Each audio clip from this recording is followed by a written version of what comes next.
தாக்குதலால் உயிரிழந்த அமெரிக்க வீரர்கள், அக்கபாவில் ஓடிய அமெரிக்க தளம், டேஹுக்கையும் தாக்கிய ஈரான், பஹ்ரைன் இன்டர்நேஷனல் விமான நிலையம் வெடித்தது, குவைத் புஹரிங் தளம் தாக்கப்பட்டது, வானில் வெடித்து சிதறிய அமெரிக்கா விமானத்தின் வீடியோ, சுற்றுச்சூழல் ஆர்வலர்கள் கொல்லப்பட்டார்கள், அறியாத பாடங்களை சொல்லும் அலி அப்துல்லாஹி, கடலுக்குள் டொனால்ட் குக் கப்பல், 3 நாள் அவகாசத்தை நோக்கி செல்லும் அமெரிக்கா, கிவ்வில் நடத்திய ரஷ்யாவின் மிகப்பெரிய தாக்குதல், காசா மக்களுக்கு நேர்ந்த கொடூரம், பிரிட்டனில் நடைபெறக்கூடிய மிகப்பெரிய ஆர்ப்பாட்டம், கண்ணு தெரியாத லபீக் இஸ்ரேலால் தன் மகனை கொன்ற கண்ணீர் கதை உட்பட இன்டர்நேஷனல் லெவல்ல இன்னைக்கு நடந்திருக்கக்கூடிய பல முக்கியமான செய்திகளும், பரபரப்பான சூழ்நிலையில அங்கிருந்து வரக்கூடிய வீடியோக்கள், அந்த வீடியோக்களுடைய உண்மையான விளக்கங்களையும் தான் இன்ஷா அல்லாஹ் இந்த பதிவில் நம்ம பார்க்க இருக்கிறோம்.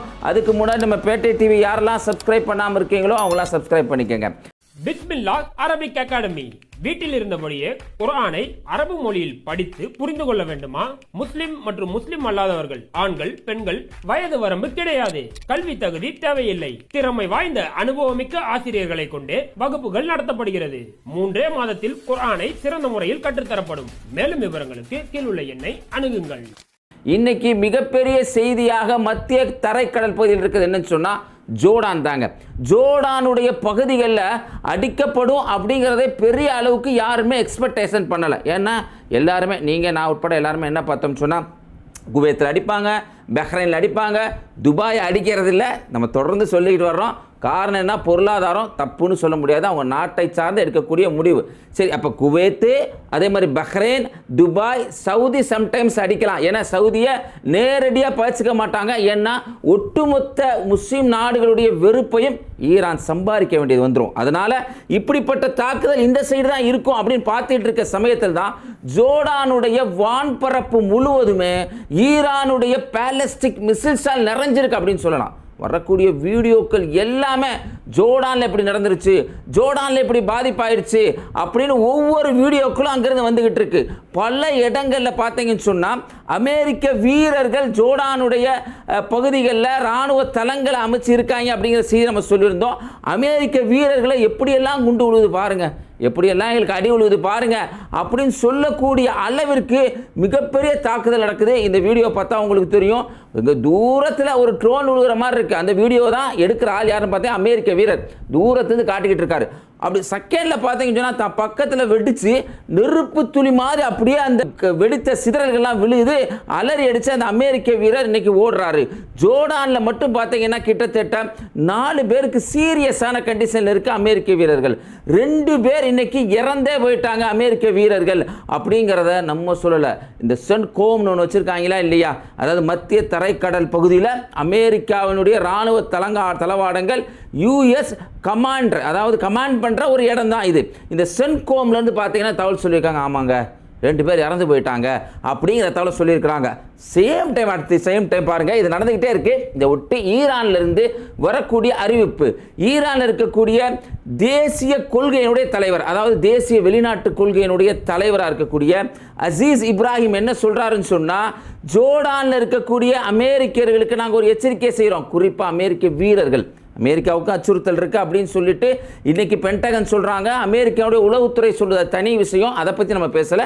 இப்போ இப்ராஹிம் அசீசி சொல்லியிருக்கிறது என்னென்னா, ஜோர்டானில் இருக்கக்கூடிய அது மட்டும் இல்லாமல் மத்திய தரைக்கடலில் இருக்கக்கூடிய அமெரிக்க வீரர்கள்லாம் நீங்கள் தப்பிச்சு போயிருங்கடா, தப்பிச்சு போயிருங்க, உங்களை இஸ்ரேல் கொண்டு வந்து சிக்க வச்சிருக்கிறான், உங்களுடைய உயிர்கள் போகக்கூடிய சூழ்நிலை இருக்கு அப்படின்னு சொல்லிட்டு இன்னைக்கு அவங்க சொல்றாங்க. இப்படிப்பட்ட செய்தி வந்துகிட்டு இருக்க சமயத்தில் தான் ஜோர்டானுடைய மக்கள் என்ன சொல்றாங்க அப்படிங்கிறத நீங்க கவனிக்கணும்.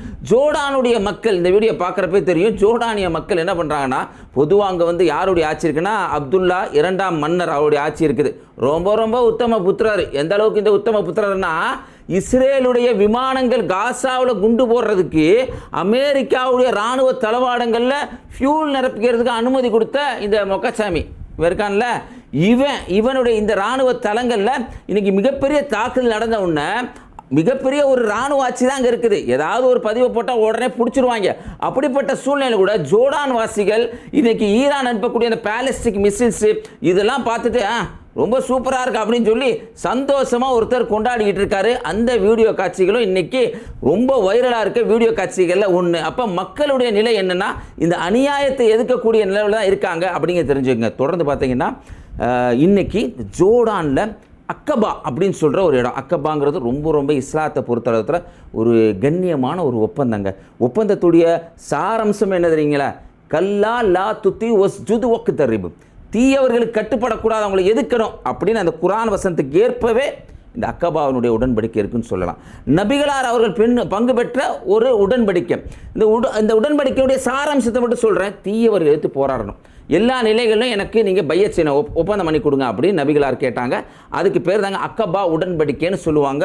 ரொம்ப ஒரு இக்கட்டான கால சூழ்நிலை நடந்த ஒரு உடன்படிக்கை. இந்த உடன்படிக்கைன்னு ஒரு அம்சத்தை தான் சொல்லியிருக்கேன், நீங்கள் புரிஞ்சுக்கங்க, எல்லாத்தையும் நம்ம சொல்லலை.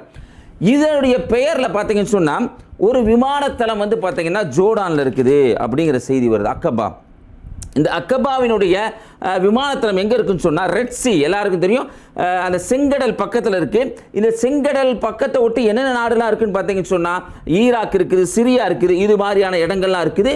இதுவுமே இன்றைக்கி அமெரிக்காவுடைய மிகப்பெரிய லாஜிஸ்டிக்ஸ், அதாவது அவருடைய இராணுவ ஆயுதங்களை இங்கேருந்து அங்கே கொண்டு போகிறது, சிரியாவுக்கு, அதே மாதிரி ஈராக்கு, இல்லை தேவைப்பட்டால் இந்த வளைகுடா பகுதிகளில் குவைத்தையோ பஹ்ரைனுக்கோ கொண்டு வந்து அங்கேருந்து ஈரான் அடிக்கிறதுக்காக பயன்படுத்துறதுக்காக வச்சுருந்த இடம் அப்படின்னு சொல்லி இந்த இடத்த சொல்கிறாங்க. இந்த இடத்த இன்னைக்கு ஈரான் அடிச்சிருக்காங்க.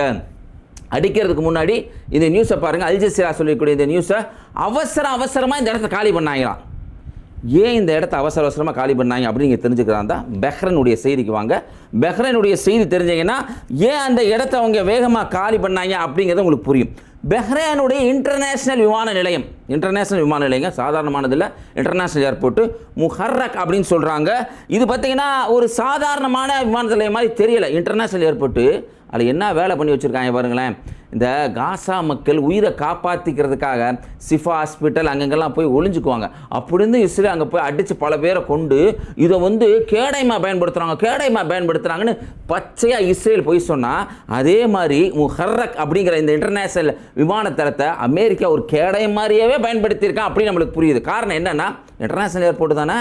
அங்கே பார்த்தீங்கன்னா என்ன இருக்குன்னா யூஎஸ்ஏ உடைய நேவி ஃபோர்ஸ் அங்கே தான் இருக்கா மெயினாக. இன்னும் சொல்லப்போனால் பஹ்ரைனுடைய 5th ஃப்ளைட் நம்ம பல வாட்டி சொன்னோம். கிட்டத்தட்ட எனக்கு தெரிஞ்சு அப்ராக்சிமேட்டாக இப்போ சமீபத்தில் மட்டுமே ஒரு 6-7 முறை மிகப்பெரிய பேலஸ்டிக் மிசைல்ஸோடைய அட்டாக்கால் இந்த பஹ்ரைனுடைய 5th ஃப்ளைட் தாக்குதலுக்கு உள்ளாக்கப்பட்டுச்சு. அந்த இடத்துல பார்த்தீங்கன்னு சொன்னால் ஒரு தாக்குதலை நடத்துகிறாங்க.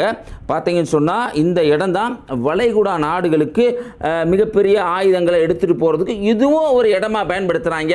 அதே மாதிரி முக்கிய இந்த ஸ்பாட் என்னென்னா, அதாவது இன்டர்நேஷ்னல் விமான நிலையம், அதுக்குள்ளே இது யூஎஸ்ஏடைய நேவி ஃபோர்ஸு, அப்புறம் வந்து ஆயுதங்கள் எடுத்துகிட்டு போகிறது, இதெல்லாம் வச்சுருக்கிறாங்க. இதை அடித்த உடனே தான் என்ன ஆகுதுன்னா அடுத்த கட்டமே ஜோர்டானுடைய அக்கபா உடனே அறிவிப்பு செய்கிறாங்க. அக்கபாவுடைய இதை வந்து நாங்கள் உடனே அந்த இடத்த காலி பண்ணிவிட்டு ஓட போகிறோம் அப்படிங்கிற செய்தி வருது. செய்தி வந்தவுடனேங்க இந்த நியூஸை கொடுக்கறதுக்கு முன்னாடி நான் செக் பண்ணுறேன் ஈரானுடைய நியூஸ் எல்லாம். அவங்க ஒரு நியூஸ் போடுறாங்க. இந்த இதை பார்க்குறப்ப தெரியும், இந்த காட்சியை பார்க்குறப்ப அக்கபாவுடைய இடத்த நாங்கள் அடிச்சிட்டோம், அக்கபாவுன்னு அந்த விமான நிலையத்தில் பார்த்தீங்கன்னு சொன்னால் அமெரிக்கா தான் இருக்கா, அந்த இடத்த அங்கே அடிச்சிட்டோம் அப்படின்னு சொல்லி செய்தி வருது. பார்த்தீங்கன்னா ஜோர்டான் முழுவதும் இப்படிப்பட்ட ஒரு சூழ்நிலையில் தான் இன்றைக்கி ஜோர்டான் இருக்குது. இதோடு மட்டும் இல்லாமல் இன்றைக்கி இன்னொரு இடத்த ஈரான் அடிச்சிருக்காங்க. இதுவுமே முக்கியமான இடம் மட்டும் இல்லை. ஏண்டா இப்படி கூமுட்ட குவைத்து பயலுகளா அப்படின்னு கேட்பீங்க. அந்த இடம் என்ன, ஏன் கூமுட்ட குவைத்துகளா அப்படி நீங்கள் சொல்லுவீங்க அப்படிங்கிறதுக்கு இந்த செய்தியை சொல்கிறேன், இது முழுவதுமாக கேளுங்க. அதாவது கேம்ப் புஹீரிங் அப்படின்னு சொல்கிற ஒரு இடம். ஏன்னா பேரே ஒரு மாதிரியாக இருக்கே, தெரியுதா? என்ன இது ஒரு பேர் ஒரு சம்பந்தம் இல்லாமல் இருக்கா? குவைத்தை பொறுத்த அளவுக்கு அலி அல் சலேம்னு வச்சுருக்கிறாங்க, பார்க்கும்போது பேர் தெரியுது. ஜாஃபர் கேம்ப்னு ஒன்று இருக்குது, கேம்ப் வேரிஜினா அப்படின்னு இருக்குது. இதை பார்க்கல ஒரு மாதிரி தெரியுது. இந்த பேரை பார்த்தாவே கேம்ப் புஹீரிங் அப்படின்னு இருக்கு. என்னப்பா அப்படின்னு கேட்டிங்கன்னா இதோடைய பேர் என்ன, சார்லஸ் ஹெச் புஹீரிங் அப்படின்னு இந்த பேரா. இதுக்கு முன்னாடி பேர் என்னன்னு கேட்டிங்கன்னு சொன்னால் கேம்ப் உதைத்ரி அப்படின்னு தான் இருந்துச்சான். இந்த கேம்புக்கு பேரை மாற்றுறாங்க. யாருன்னா அமெரிக்க இராணுவ லெஃப்டினன்ட் கர்னலாக இருந்த சார்லஸ் ஹெச் புஹீரிங்கோடைய பேரை வச்சுட்டாங்க. சரி, அப்படி என்னடா அவர் செஞ்சார்? 2003 ஈராக்கில் போய் போர் தொடுத்தாங்கல்ல, எந்தவித அணு ஆயுதமும் இல்லை அப்படின்னு இன்றைக்கி உண்மையை சொல்லி ஆமாம் நாங்கள் தப்பு தான் செஞ்சுட்டோன்னு சொல்லி உலக நாடுகள்லாம் சேர்ந்து காரி துப்பி சமீபத்தில் ஸ்பெயின் சொன்னாங்க, எங்களை ஏமாற்றி அந்த போரில் கொண்டு போய் விட்டீங்களேடா, அவ்வளோ மக்கள் செத்து போயிட்டாங்களேடா அப்படின்னு சொல்லி ஸ்பெயின் கூட சொன்னாங்கல்ல. அந்த போரில் இந்த வெண்ணவெட்டி வந்து வேலை பார்த்தாராம் புஹைரிங். இவர் தான் ஃபோட்டோவை பாருங்கள், இவர் தான் அவரை வந்து என்ன பண்ணுறாங்கன்னா அங்கேருந்து குவைத்தை சேர்ந்த ஒரு இராணுவ அதிகாரி அதுக்குள்ளே இருக்கிறார், குவைத்தை சேர்ந்தவர் இருக்கிறார். அவர் ஏதோ ஒரு ஆத்திரத்தில் ஜூலை 2023 என்ன பண்ணுறாருன்னா துப்பாக்கி எடுத்து இந்த லெஃப்டினன்ட் சுட்டுறாரு. அது இல்லாமல் இன்னொருத்தரையும் சுட்டுறாரு. சுட்டனால இதுக்கு என்ன பேர் வைக்கிறாங்கன்னா உத்தைத்ரி அப்படிங்கிற அந்த விமான நிலையத்தை பேரை மாற்றி புஹைரிங் அப்படின்னு இன்றைக்கி பேர் வச்சுருக்கிறாங்க அப்படிங்கிற செய்தி வருதுங்க. இந்த இடத்துல தான் அடிக்கிறது நியாயம் தானே. இந்த இடத்துல தான் பார்த்தீங்கன்னு சொன்னால் நீளமான ஹெலிகாப்டர் நிறுத்துறதுலே பல ஹெலிகாப்டர் இருக்குது. அப்பாச்சி ஹெலிகாப்டர் ஒரு சாதாரண ஹெலிகாப்டர் இல்லை, இது இராணுவ ஹெலிகாப்டர். அந்த ஹெலிகாப்டர் நிறுத்துகிற இடத்துல இன்றைக்கி ஈரான் அடிச்சிருக்காங்க. அதாவது இந்த கேம்ப் புஹைரிங்கில் வந்து நீளமான ஹெலிகாப்டர் நிறுத்தக்கூடிய அந்த ரோட்வே, அது மட்டும் இல்லாமல் அதை ஸ்டாண்டிங் பண்ணுற ஹேங்கரை பற்றி நம்ம சொல்லியிருந்தோம். அதாவது ஒவ்வொரு இடத்துலையும் அந்த இராணுவ விமானங்கள் எடுத்தது ஹேங்கர்னு ஒன்று இருக்குமா, அந்த ஹேங்கர் ரொம்ப முக்கியமானது. அந்த ஹேங்கர் பகுதியை அடிச்சிருக்கிறாங்க அப்படிங்கிற செய்தி வருது. இந்த இடத்துல இருந்தால் கேம்ப் ஆரிஃபிஜான், அதாவது கேம்ப் ஆரிஃபிஜானை பொறுத்த மாத்திரத்தில் குவைத்தில் இருக்குது. தரைவழி தாக்குதலுக்கு அதுதான் வந்து மிக முக்கியமான ஃபோர்ஸு. அங்கே தான் வந்து கிரவுண்டில் கூடி பேசுகிற வேலைகள் அதெல்லாம் அங்கே தான் நடக்கும். அந்த ஆரிஃபிஜானுக்கு வந்து எல்லாமே கொடுக்குறது பார்த்தீங்கன்னா அந்த கேம்ப் புஹைரிங்லேருந்து தான் போகணுமா. அப்போ கேம்ப் புஹைரிங்கை தாக்குனா கேம்ப் ஆரிஃபிஜானில் மிகப்பெரிய பாதிப்பு ஏற்படும் அப்படிங்கிற செய்தி தான் இன்றைக்கி நீங்கள் தெரிஞ்சுக்க வேண்டிய இன்னொரு முக்கியமான செய்தி. சரி, இவ்வளவு நடந்தால் ஈரானை விட்டுருவாங்களா? ஈரானில் எங்கே போனாலும் இவங்களுக்கு ஒரு வெறி பிடிச்சவங்க மாதிரி இருப்பாங்க போல. இப்போ ஈரான் அடிக்குது, IRGC அடிக்கிறத கூட கரெக்டு, ஆனால் அடிக்கிறாங்க அப்படின்னு சொல்லிட்டு போயிடலாம். ஆனால் என்ன பண்ணியிருக்காங்கன்னா இன்றைக்கி சையது ஜவுசீரிஸ் அப்படின்னு சொல்கிற ஒரு சமூக ஆர்வலர், இவங்க அந்த ஃபாரஸ்ட்லாம் தங்கி வனக்காவலர் மாதிரி இருந்து அங்கே அந்த ஃபாரஸ்ட்டு பறவைகள் அதுகளுக்கெல்லாம் மேலே ஒரு ஆர்வம் கொண்ட ஒரு அந்த சுற்றுச்சூழல் ஆர்வலர் மாதிரி தெரியுது. அவங்கள கொண்டுட்டாங்க. அவங்களுடைய குழந்தைகள் 2 பேர் இருந்திருப்பாங்க போல், அவங்கள ஜாவித்துன்னு சொல்லி அவங்களுடைய குழந்தைகளையும் இன்றைக்கி கொண்டுட்டாங்க அப்படிங்கிற செய்தி இன்றைக்கி வந்துக்கிட்டு இருக்கு. இதனால என்ன வந்தாங்க, ஈரான் பதிலுக்கு ஒரு பேசுகிறாங்க.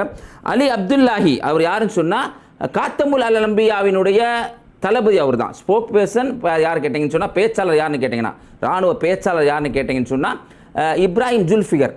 காத்தமுல் அல் அம்பியாவினுடைய தலைவர் யாருன்னு கேட்டிங்கன்னா அலி அப்துல்லாஹி. அவர் என்ன சொல்கிறாருன்னா, இப்போ நீங்கள் தாக்கிட்டீங்கல்ல, எங்கள் தலைவருடைய பாடம் எப்படிப்பட்டது தெரியுமா, மறக்க முடியாத ஒரு பாடத்தை அவர் சொல்லிட்டு போயிருக்காரு, உங்களுக்கு பலமான அடி இருக்கும் அப்படின்னு இன்றைக்கி ஈரான் சொல்கிறாங்க. இருந்தாலும் ஈரானுடைய பல உள்கட்டமைப்புகள் இன்றைக்கி தாக்கப்பட்டிருக்கு. ஏற்கனவே நம்ம சொல்லியிருந்தோம், அராக், போஞ்சே, ஐஸ் போன்ற நீர்நிலைகள், மக்கள் பயன்படுத்தக்கூடிய நீர்நிலைகள் தாக்கப்பட்டிருக்கு அப்படிங்கிற செய்தி வருது. மறுபக்கம் ஈரான் தரக்கூடிய இன்னொரு நியூஸ் பார்த்தீங்கன்னா, பந்தர் அப்பாஸில் ஒரு 3 பெண்மணிகள் போய்கிட்டு இருந்தாங்களாம், அவங்க மேலே கொண்டு போய் குண்டை போட்டு 3 பெண்மணிகளை கொண்டுட்டாங்க அப்படிங்கிற செய்தி வருது. அதே பந்தர் அப்பாஸில் எங்களுடைய பிரிட்ஜை தாக்கிட்டீங்க, ஆனால் பிரிட்ஜை தாக்கினாலும் இன்னொரு வே இருக்குது பாருங்களேன். எப்படி ஒரு அடுத்த கட்ட பிளானை இன்றைக்கி செஞ்சு வச்சுருக்காங்க. பிளான் ஏ, பிளான் பி அப்படின்னு இருக்கும்ல, அது மாதிரி 7 பிளான் இருக்குமா ஈரான்கிட்ட. அதனால தான் பிரிட்ஜை அட்டாக் பண்ண போகிறான்னு தெரிஞ்சிருக்கும்ல அவனுக்கு.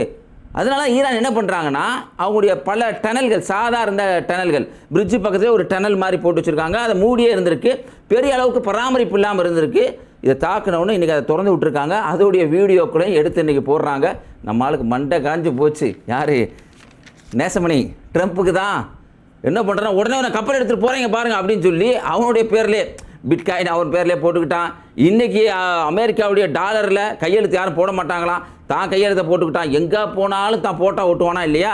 இன்றைக்கி அவன் பேர்லேயே பார்த்தீங்கன்னா டொனால்டு குக் அப்படின்னு ஒரு கப்பல் இருக்குதா, மிகப்பெரிய ஒரு கப்பல். இதை நான் மத்திய தரைக்கடல் கொண்டு வர்றேன் அப்படின்னு சொல்லி மத்திய தரைக்கடல் கொண்டு வர்றான். அடுத்த கட்டத்தை போருக்கு எடுத்துகிட்டு போகிறதுக்கான வாய்ப்பு இருக்குது அப்படிங்கிறது பல பேர் பேசிக்கிற செய்தியில் ஒன்று. இன்றைக்கி இந்த ஆயில் தான் மிகப்பெரிய பிரச்சனையாக இருக்குது. இன்றைக்கி ரஷ்யாவில் நடக்கிற தாக்குதலுக்கும் இதுக்கும் மிகப்பெரிய ஒரு தொடர்பே இருக்குன்னு நம்ம சொல்லலாம். ஏன்னு சொன்னால், நேட்டோனுடைய உச்சி மாநாடு துருக்கியில் இருக்கக்கூடிய அங்காரால் நடந்துச்சு. ஜெலன்ஸ்கி இந்த டம்மி பீஸ் அங்கே போயிருந்தான், பேட்டரி அது தரோம், அது தரோம், இது தரோம் போன்னு சொல்லி அவனை கிளப்பி விட்டாங்க. போன உடனே ஜெலன்ஸ்கி ரஷ்யாவினுடைய பல பகுதிகள், குறிப்பாக ஆயில் ரெஃபனரி, இந்த மாதிரி சில சமயங்களில் சர்ச்சு, இது மாதிரி இடங்கள்லாம் தாக்கப்பட்டுச்சு. தாக்கப்பட்ட உடனே ரஷ்யா பதிலுக்கு பயங்கரமாக அடித்தாங்க. பயங்கரமாக அடிக்கக்கூடிய இடங்களில் பார்த்தீங்கன்னு சொன்னால், இன்றைக்கி ரஷ்யா வந்து கியூ அப்படிங்கிற உக்ரைனுடைய மிக முக்கியமான பகுதி, அங்கே இருக்கக்கூடிய மெட்ரோ ஸ்டேஷனை இன்றைக்கி அடிச்சிருக்காங்க. இதுக்கு காரணம் யாரா? நேட்டோ நாடு தானே. அவனை தேரை பிடிச்சி தெருவில் எடுத்து விட்ட மாதிரியே ஜெலன்ஸ்கியை பிடிச்சி எடுத்து போ நாங்கள் வரோம் பார்த்துக்குறோன்னு சொல்லி இறக்கி விட்டு அவனுக்கு ஆயுதமாக தரமாட்டேன்னு சொல்லி பெரிய பாதிப்பாயிருச்சு. ஜெலன்ஸ்கி எப்படி நடந்துக்கிறாரு அப்படிங்கிறத ஈரான் போரோட கனெக்ட் பண்ணுறாங்க. காரணம் என்னென்னா, ஜெலன்ஸ்கி கொடுத்தப்பட்டது பேட்ரியாட்டு. அது என்னென்ன பேட்ரியாட்னா என்னென்னா, இந்த ஈரான் அனுப்பக்கூடிய ட்ரோனு மிசில்ஸ் இதெல்லாம் தடுக்கிறதா பேட்ரியாட். அயன்டோம் வச்சுருக்கான்ல இஸ்ரேல், அது மாதிரி இருக்கான் பேட்ரியாட்டு தாட்டு. இந்த பேட்ரியாட் தாட்டு 85% அமெரிக்காவில் இல்லை, தீந்து போயிடுச்சு. அல்லது ஈரான் அடித்து காலி பண்ணிட்டாங்க. ரெண்டுமே நடந்திருக்கு. இப்போ இந்த பேட்ரியாட்டு காலியாக உக்ரைன் எப்படி பாதிப்படையுதோ அதே பாதிப்பு அமெரிக்கா அடையும் பார்த்துக்கங்கன்னு நம்ம இல்லைங்க பல பேர், அதாவது சிஏனுடைய எக்ஸ்-சிஏ இருக்கக்கூடிய லாரி ஜான்சன் உட்பட பல பேர் இந்த செய்தியை சொல்லிக்கிட்டு இருக்காங்க. அடுத்து முக்கியமான செய்தி என்னன்னு பார்த்தீங்கன்னா, ஈரான் தரப்புலேருந்து தந்திருக்கக்கூடிய இந்த வீடியோ ரொம்ப சர்வசாதாரணமாக ஈரான் வாசிகளே இந்த வீடியோ எடுத்து அப்லோட் பண்ணியிருக்காங்க. MQ-9 ரிப்பர் கிட்டத்தட்ட 1300 கோடி ரூபாய் மதிப்புள்ள ஆளில்லா விமானங்க, ரொம்ப நேர்த்தையாக கரெக்டாக பார்த்து அடிக்கும் அப்படின்னு சொன்ன அந்த MQ-9 ரிப்பேரையே இன்றைக்கி ஈரான் அடிச்சிருக்காங்க. அதனுடைய காட்சிகள் இன்றைக்கி பரவலாக இன்றைக்கி ஈரான் வாசிகளை எடுத்து அப்லோட் பண்ணிகிட்டு இருக்காங்க. இன்றைக்கி பொருளாதார ரீதியாக இன்றைக்கி பார்த்தீங்கன்னு சொன்னால் அமெரிக்காவுக்கு ஒரு 3 பில்லியன், சமீபத்தில் மட்டுமே 3 பில்லியன் USD அளவுக்கு அவங்களுக்கு பொருளாதாரம் இழப்பு ஏற்பட்டிருக்கு அப்படின்னு சொல்லி பென்டகனே ஒரு செய்தியை சொல்கிறாங்க. ஹெக்ஸத்தே அதை ஒத்துக்கிறாரு. ஹெக்ஸத் யாருன்னு சொன்னால் அமெரிக்காவினுடைய போர்த்துறை செயலாளர். அவர் ஆமாம் இப்படி ஏற்பட்டிருக்கு அப்படின்னு ஒத்துக்கிறாரு. இதுவுமே இன்றைக்கி மிக முக்கியமான செய்திகளில் ஒன்று. ஒவ்வொரு வீடியோனுடைய கடைசி பகுதியிலும் காசா மக்களுடைய கண்ணீர் கதையை பேசிட்டு வரும். லபி முகமது அல் நஜ்ஜார் பார்த்திங்கன்னா கண் தெரியாத மனிதர். இயற்கையிலேயே அவர் ஆரம்பத்தையும் ஒரு கண் தெரியலை. இவர் என்னென்னா சாதாரண ஒரு வேலை பார்க்கக்கூடியவர், கண் தெரியாத மனிதர். அதோடு சேர்த்து இவருக்கு ஹியூமோபிலியா பி அப்படின்னு ஒரு நோய். இதை பற்றி என்ன சொல்கிறாங்கன்னா, அவர் சொல்லும்போது நான் புரிஞ்சுக்கிட்டதை சொல்கிறேன். அவருக்கு பார்த்தா ஒரு பிளட் கேன்சர் மாதிரி தெரியுது, அது மாதிரி தெரியுது அவருக்கு. அந்த நோயோட ட்ரீட்மெண்ட் பண்ணணும். போருக்கு முன்னாடி, அதாவது 7 அக்டோபர் 2023 முன்னாடி எங்கே போவார்னு சொன்னால், காசாவிலேருந்து மேற்கு கரையில் போய் அங்கே போய் இருக்கக்கூடிய ரமல்லாவில் இருக்கக்கூடிய ஹாஸ்பிட்டலில் போய் ட்ரீட்மெண்ட் பண்ணிகிட்டே வருவார். இப்படி வந்துகிட்டே இருக்க சமயத்தில் ஒரு கட்டத்தில் என்ன பண்ணுறாங்கன்னு சொன்னால், இந்த மேற்கு கரையில் மட்டும் நீங்கள் தெரிஞ்சுக்கோங்க, அதாவது வெஸ்ட் பேங்க்னு சொல்கிற மேற்கில் ஜெருசலம், அங்கே கிட்டத்தட்ட 900 செக் போஸ்ட் இருக்குங்க, இஸ்ரேலுடைய செக் போஸ்ட். அந்த செக் போஸ்ட்டில் இவர் கைது செய்யப்படுறாரு. இந்த போர் நடந்த 10ஆம் தேதியே கைது செய்யப்படுறார். கைது செய்யப்பட்டு, இல்லை உன்னை பார்க்க ஒரு மாதிரியாக இருக்குது, நீ இந்த ஹமாஸ் குழுவோட சேர்ந்தவன், அவனோட சேர்ந்தவன் சொல்லி கண் தெரியாத அவரை கையை கட்டி அவரை கொண்டு போய் சிறைச்சாலையில் போட்டது மட்டும் இல்லாமல் அவருக்கு சாப்பாடுன்னு கேட்டால் சாப்பாடு கொடுக்கறதில்ல, பக்கத்தில் தட்டில் வச்சுட்டு போயிடுறதான். வச்சா அவருக்கு தெரியலை, எங்கே இருக்குன்னே தெரியாமல் சாப்பிட முடியாமல் சிரமப்பட்டேன் நான் அப்படின்னு சொல்கிறாரு. அப்படி சிரமப்பட்டப்ப பக்கத்தில் இருக்க கைதிகள்லாம் எடுத்து கொடுப்பாங்க, நான் சாப்பிட்டேன், நான் எந்த தவறுமே நான் செய்யலை அப்படின்னு அவர் சொல்கிறாரு. அப்படியே வாழ்க்கையில் அவர் கடந்து வந்த பாதையிலேயே சொல்லிக்கிட்டே வர்றாரு. நவம்பர் முதல் போர் நிறுத்த ஒப்பந்தம் எப்போ ஏற்பட்டுச்சுன்னா நவம்பர் 2023 ஏற்பட்டுச்சு. அவர் அப்போ போய் என்ன பண்ணுறாருன்னு சொன்னால் விடுதலை செய்யப்படுறார். விடுதலை செய்யப்பட்ட உடனே கண் தெரியாமல் இருந்த அவருக்கு 5 குழந்தைகளையும் பார்க்குறதுக்காக, தன்னுடைய மனைவியை பார்க்குறதுக்காக காசாவுக்குள்ளே பல இடங்கள் நான் தேடினேன். கண் தெரியாத அந்த நிலையே எங்கே இருக்காங்கன்னு கேட்டு தேடினேன். பனு சுலைகா அப்படிங்கிற ஒரு இடத்துல அவங்க இருக்கிறதா சொன்னாங்க. அங்கே போய் பார்த்தப்ப அங்கேயும் இல்லை. நான் இருந்த வீடை இஸ்ரேல் குண்டு போட்டு அழிச்சிருந்தான். நான் பல இடங்களில் கேம்பில் தங்கி நான் வாழ்ந்தேன். எனக்கு இந்த நோய் இருக்கனால, அந்த பிளட் கேன்சர் மாதிரி ஒரு நோய் இருக்கனால ட்ரீட்மெண்ட் தேவைப்பட்டுச்சு. நான் வெளியிலேயும் போக முடியல, உரிய மருத்துவமும் கிடைக்கல. அதே சமயம் சாப்பாடு இல்லாத நிலை ஏற்பட்டுச்சு. எனக்கு என்ன பண்ணுறேன்னு தெரில. என்னுடைய 13 வயசு பையன் முகம்மது அந்த பொறுப்பு எடுத்துக்கிறான். பாப்பா நான் சாப்பாடு வாங்கிட்டு வரேன் அப்படின்னு சொல்கிறான். ஏங்க சாப்பாடு வாங்கிட்டு வரது பெரிய விஷயமா அப்படின்னு நினச்சிங்கன்னா, அதுதான் நம்ம தெரிஞ்சிக்காத, இல்லை என்ன சொல்கிறேன் எனக்கு தெரியல, அவ்வளோ ஒரு மோசமான இடம். அதாவது மாவு படுகொலைன்னு சொல்லுவாங்க. நான் புரிஞ்சுக்க இந்த செய்தியை சொல்கிறேன். மாவு வாங்குகிற இடத்துக்கு போகிறதா இருந்தால் ஒவ்வொருத்தவங்களும் தான் வீட்டில் பிரியாக விடை கொடுப்பாங்களாம். போயிட்டு வர்றேன், மனைவி இருந்தால் சொல்லிவிட்டு பிள்ளைகளை பார்த்துக்க, எனக்காக துவா செய்ய அப்படின்னு சொல்லிட்டு போவாங்க. ஏன்னா போன பல பேர் வரலை, இறந்துருவாங்க, சுட்டு கொன்றுவாங்க இஸ்ரேல். மாவு படுகொலைன்னே இருக்குது. சிக்கிம் கடவு அப்படின்னு CNN மிகப்பெரிய ஒரு நியூஸையே சேட்டலைட்டில் வச்சு என்னென்ன இவங்க பண்ணாங்க அப்படிங்கிறத CNN இப்போ ஒளிபரப்பு பண்ணாங்க. இவர் அந்த இடத்துக்கு தான் 13 வயசு பையனை அனுப்புகிறாரு. 13 வயசு அந்த பொறுப்பு எடுத்துக்கிறான். வாப்பா நான் உங்களுக்கு பசியாக இருக்குங்க, உங்களுக்கு மருத்துவத்துக்கு தேவை, நீங்கள் கண்ணு தெரியாமல் வேறு இருக்கீங்க, வாப்பா நான் போயிட்டு வரேன்னு சொல்லி அந்த பகுதிக்கு போகிறான். போகிற சமயத்தில் பயந்துக்கிட்டே இருக்கார். ஈவினிங்காக இல்லை என் புள்ள வரலையே. ஏன்னா மாவு வாங்குறதுக்கு காலையில் 2 மணி 1 மணிக்கு போயிடணும். அப்படி போகிற அந்த சமயத்தில் அன்னைக்கே அழைப்பு வருது, நாசர் ஹாஸ்பிட்டல்லேருந்து உங்கள் மகன் சுடப்பட்டுறான், ஒன்றால் வாங்க அப்படின்னு சொல்லப்படுது. கணவனுக்கும் மனைவிக்கும் லபி அங்கே போகிறாங்க. போய் பார்த்தா அந்த பையன் இறந்து போயிருக்கான். அழுகிறாரு தேம்பி, என் பையனை நான் பார்த்தது கூட இல்லை, என் கண்ணு தெரியாதுல்ல, நான் பார்த்தது கூட இல்லை அப்படின்னு சொல்லிட்டு அவர் கையை பிடிச்சி மக்கள்லாம் அவர் இந்த குழந்தை மேலே வைக்கிறாங்க. அந்த சம்பவம் நடந்து வீட்டுக்கு வந்து 2 மாதங்கள் கழித்து அவருடைய இன்னொரு பையன் சபா அப்படிங்கிற இன்னொரு பையன் மஞ்சள் கோடுன்னு இஸ்ரேல் வச்சுருக்கான்ல, அதாவது காசாக்குள்ளே வந்துக்கிட்டு ஏற்கனவே இந்த இஸ்ரேலுங்கிறது ஒரு ஆக்கிரமிக்கப்பட்ட நாடு, காசாவில் வந்து பல இடங்களை பிடிச்சிக்கிட்டு மஞ்சள் கோடுன்னு வச்சுருக்காங்க. அதை தாண்டி சின்ன பிள்ளைங்க விறகெடுக்க போனால் கூட சுட்டு கொள்ளுவாங்க. அப்படி போன பையனில் சபா, இந்த லபியோடைய மகன் சபா, அவருக்கு வந்து 10 வயசு. அவர் அங்கே போகிறாரு. அந்த சின்ன பையன் அவரை சுடப்பட்டன்னு செய்தி வந்தவுடனே இவர் திரும்படியும் சிஃபா ஹாஸ்பிட்டலுக்கு, அந்த பையனை சிஃபா ஹாஸ்பிட்டலுக்கு கொண்டு போகப்பட்டிருக்கு. பயந்து போய் போகிறாரு, என்ன ஆச்சோ ஏதாச்சோ அப்படின்னு சொல்லி போகிறாரு. போய் பார்த்தா இந்த வாட்டி ஹாஸ்பிட்டலுக்கு கூட போகலை, நேராக அந்த பையன் வந்து மண்ணறைக்கு சொல்லப்பட்டான். அங்கே போய் நாங்கள் பிரியா விடை கொடுத்தேன் என்னுடைய மகனுக்கு. இப்படி நான் என் 2 பிள்ளைகளுடைய நினைப்பு என்னை ரொம்ப கஷ்டப்படுத்துது. என்னால் அவங்கள ஒவ்வொரு நினையிலும் அவனை நான் நினச்சி பார்க்குறேன். வாழ்நாளில் வாழும்போது அவங்கள நான் பார்க்க முடியலை, இறந்த பின்னாடியாவது மறுமை வாழ்க்கையில் நான் அவங்கள பார்க்க முடியுமா அப்படின்னு சொல்லி தன்னுடைய வேதனையை பகிர்ந்து கொண்டு, அதே சமயம் இஸ்ரேலா தனக்கு இணைக்கப்பட்ட அநீதியையும் சொல்லி, எனக்கு ட்ரீட்மெண்ட்டும் கிடையாது, என் பிள்ளைகளும் கொல்லப்பட்டிருக்காங்க இந்த இஸ்ரேல் கொடுமையால் அப்படின்னு சொல்லி தன்னுடைய கதையை சொல்லி, நான் மறுமையில் என் பிள்ளைகளை பார்க்குற ஒரு பாக்கியத்தை இறைவன் ஏற்படுத்தணும்னு சொல்லி கேட்குறாரு. உண்மையிலேயே இறைவன் அப்படிப்பட்ட ஒரு பாக்கியத்தை லபி அவர்களுக்கு இறைவன் கொடுக்கணும் அப்படின்னு நம்ம மனமார துவா செய்யணும். இந்த வீடியோ பற்றி உங்களுடைய கருத்தை மறவாமல் கமெண்ட்டில் பதிவு செய்யுங்க. இந்த வீடியோ உங்கள் நண்பருக்கு ஷேர் செய்யுங்க. இணைந்திருப்போம். அஸ்ஸலாமு அலைக்கும்.